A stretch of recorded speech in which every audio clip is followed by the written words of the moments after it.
again, you have been such a leader in so many areas, but particularly, let me ask you, I want to get to another subject or two in just a second, but tell the viewers just a little bit, if you can, in a short period of time, the history of the Federal Reserve.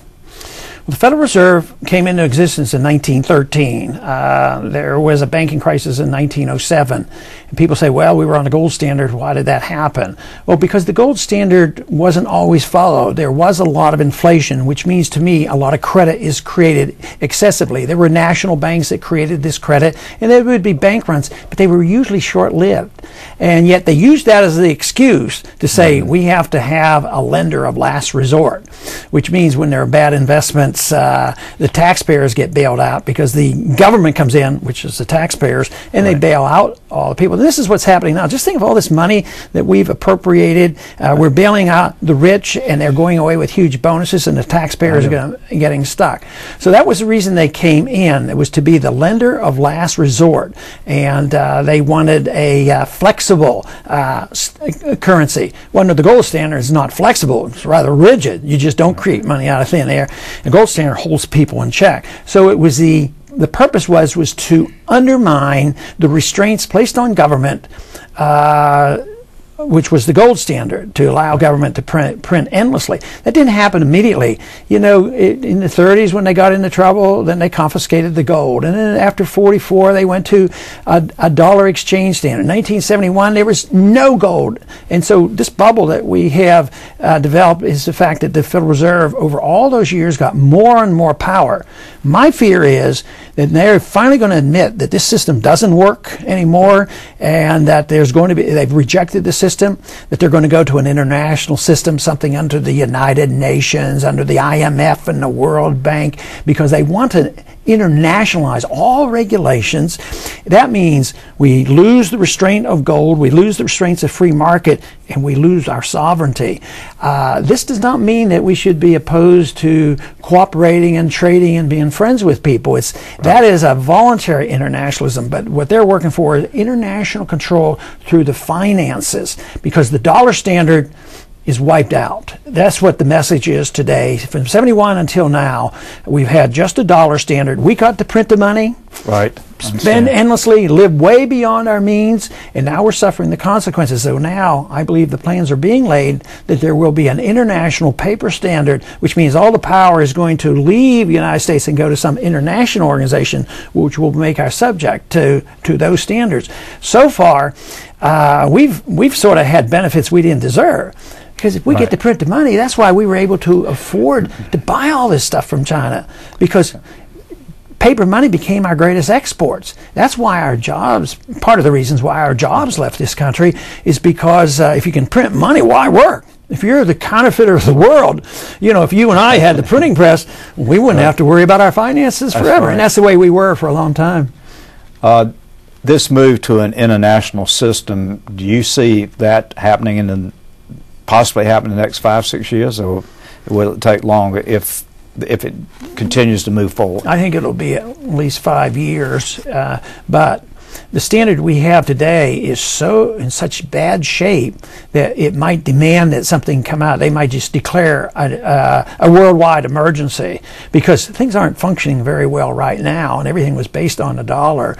But right now there's still some support for the dollar itself, not the dollar financial system. That's all collapsed. Right. But the dollar itself, people are still buying dollars. We can still use them. Sure. But if the dollar is rejected, the interest rates start up, price inflation goes up, and people are leaving the dollar, the end of a currency can come very swiftly. Now, this downturn in the financial system came very quickly, but the end of currencies come quickly too. Once people realize there's trust in the currency right now, it's not deserved, but there's trust in it because we're an economic powerhouse and we have a military powerhouse. But as you have studied and have expressed your concern about the burden placed on our military, that is precarious. So if we lose that image and we lose this idea that we're not the economic power, and the economic power is moving east into Asia, then they'll say, hey, time to leave the dollar. That could precipitate a crisis and require that something be done next year or the year after,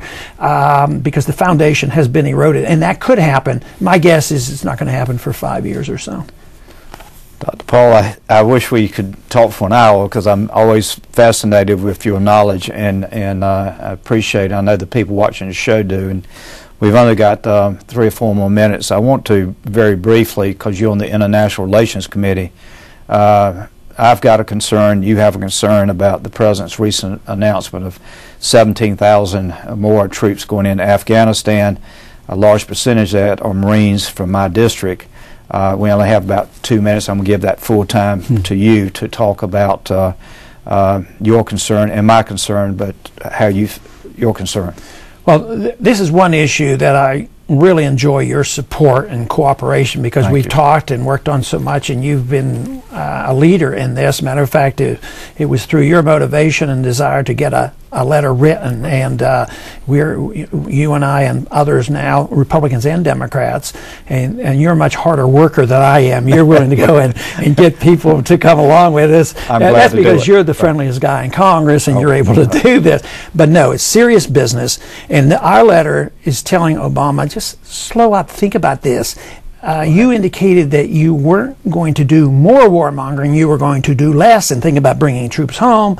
But even though he did admit that he thought more troops, even during the campaign, he admitted more troops should go into Afghanistan.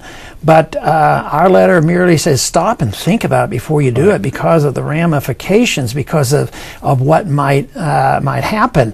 And I think you made a strong suggestion in the letter that said that how many other people have done this, and it's failed, and why just repeat it? And also one of my suggestions was to point out that bin Laden actually had in his strategy plan was to suck us in, bring us over there, was he made us an easier target, and he thought for sure that what we would do is then eventually bankrupt ourselves.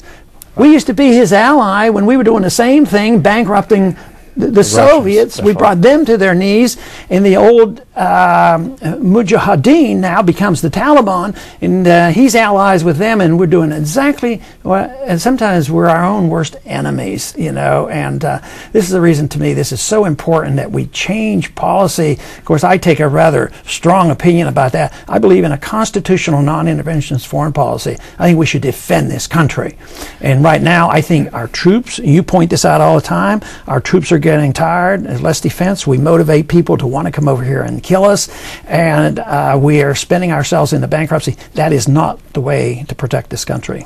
Dr. Paul, you're exactly right, and I feel as you do. We need to protect America, and we need to protect America by having a strong military and having a strong economy, and certainly you have articulated extremely well today in the 20 minutes of this show just where America is, and you feel as I do, we can rebuild America, but we've got to get smart, and we cannot make the mistakes of the past. We've got to look at where we are and where the future is. And I've got probably a minute more. I just want to, if you've got anything you'd like to say in closing. Well, I want to thank you for having me on your program. This is very nice, and I want to say that I really enjoy working with you, and make a point, and I hope this isn't construed in any way a negative, but you've been willing to change your mind on some issues, which is something rather rare in Washington. And you've seen some of the things, and you've changed your opinion a bit on foreign policy, and you're leading the charge now of trying to slow up these troop deployments and all this. So I want to compliment you on that. That to me really gives me a lot of encouragement, because sometimes people get so locked in that even then when they know they're doing something wrong, oh, I can't change now. I've done it this way all along. But I want to really tell you I appreciate that, because I believe this is the way we have a strong national defense to use a more sensible foreign policy. Dr. Paul, thank you for being on our show today, and in just a moment Glenn Downs, my Chief of Staff, is going to join us for a few minutes to talk about some of the issues facing the constituents in the 3rd District. Dr. Paul, thank you for your service to America. God bless you, sir. Thank you.